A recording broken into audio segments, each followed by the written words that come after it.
Friends, good evening. Welcome back to our channel. జై హింద్. మనకు తమ్ముడు కామెంట్ రీసెంట్గా కామెంట్ పెట్టిండు 2 days బ్యాక్ ఏమో, అన్న ఐఆర్బి గురించి ఒకసారి చెప్పుమని చెప్పి. తమ్ముడు, ఐఆర్బి గురించి తెలుసుకునే ముందు అసలు ఈ ఐఆర్బి అంటే ఏంది అంటే తెలుసుకునే ముందు దీన్ని ఎథిక్గా మాట్లాడుకుంటే, ఈ ఐఆర్బిని ఎప్పుడు స్టాబ్లిష్ చేసిర్రు, దీన్ని స్టాబ్లిష్ చేయడానికి ఆస్కారం ఏంది, అసలు కారణాలు ఏంది అనేది ఒకసారి మనం డెప్త్గా మాట్లాడుకుంటే, ఈ ఐఆర్బి అంటే తమ్ముడు ఇండియన్ రిజర్వ్ బెటాలియన్. ఈ బెటాలియన్ అనే పదం రాగానే మనకు ఏం డౌట్ వస్తుంది, ఇది ఆర్మీనా లేకపోతే పారామిలిటరీనా?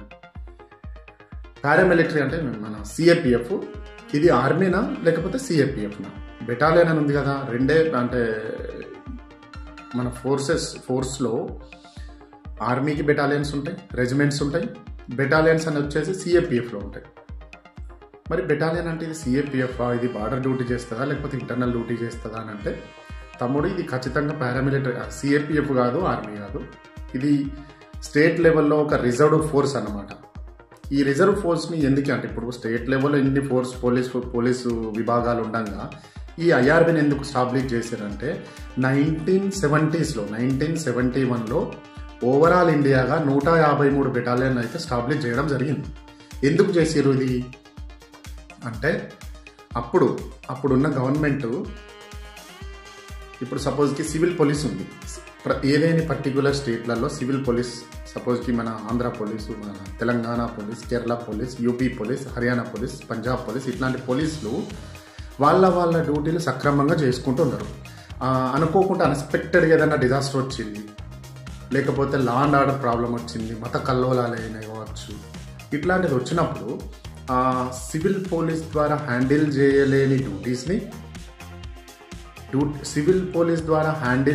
డ్యూటీస్ని ఒక అదనపు ఫోర్స్ని పిలిపించి వీళ్ళు హ్యాండిల్ చేపిస్తారన్నమాట. అదనపు ఫోర్స్ ఏంటి అప్పుడు? ఆర్మీ అంటే మూవ్మెంట్ చేయరు. ఏం కావాలి? సిఏపిఎఫ్ కావాలి. సిఏపిఎఫ్ అప్పుడు పారామిలిటరీ అని పిలువబడేది. పారామిలిటరీ మనకు కావాలి. అంటే దానికి ఏం కావాలంటే, మళ్ళీ ఈ పారామిలిటరీ కావాలి తెప్పియాలంటే తలకాయ నొప్పి. ఏం తలకాయ నొప్పి? వీళ్ళు ఎంహెచ్ఐని అడగాలి. ఎంహెచ్ఐ బెటాలియన్స్లలో ఇంతమంది కనుక్కోవాలి. వాళ్ళు ఇటు నుంచి ఇటు అంటే వీళ్ళు అప్రూవల్ అటు పెట్టాలి, వాళ్ళు పర్మిషన్ ఇవ్వాలి, వీళ్ళు సిఏపిఎఫ్కి మెసేజ్ పంపాలి. ఎక్కడో కొండలలో ఉన్న సిఏపిఎఫ్ మూవ్మెంట్ చేయాలి.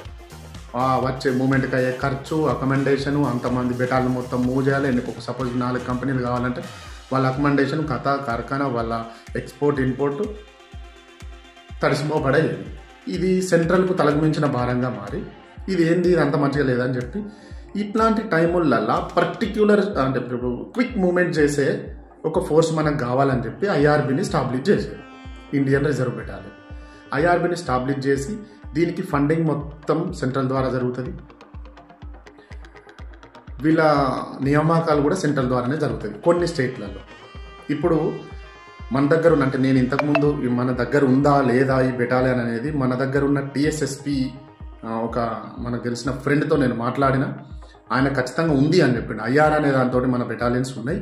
కానీ మాకు కూడా డౌట్ ఏంటంటే, ఫండింగ్ స్టేట్ చేస్తుందా సెంట్రల్ చేస్తుందా? వాళ్ళు సేమ్ ప్యాటర్న్ అనేది పారామిలిటరీ లాగానే వీళ్ళది ఉంటుంది, ఒక బెటాలియన్ లాగానే ఉంటుంది. వాళ్ళకు ప్రత్యేకంగా ఏడీజీ ఉంటాడు, కథ ఉంటుంది, కార్ఖాన ఉంటుంది అని చెప్పి నాకు తెలిసి మన టీఎస్ఎస్పి ఉంది కదా, దాని ఐఆర్నే, ఇండియన్ రిజర్వ్ బెటాలియన్నే టీఎస్ఎస్పిగా మార్చారు. కొన్ని స్టేట్లు వాటి పేరు మార్చి వాడుకుంటారు. కేరళలో థండర్ బోల్ట్ ఉంది, కానీ వాళ్ళు ఐఆర్బి అనే రాసుకుంటారు. నేను సిక్కింలో ఐఆర్బిని ఎక్కడ చూసిన అంటే, సిక్కిం ఐఆర్బి అని చూసినాను.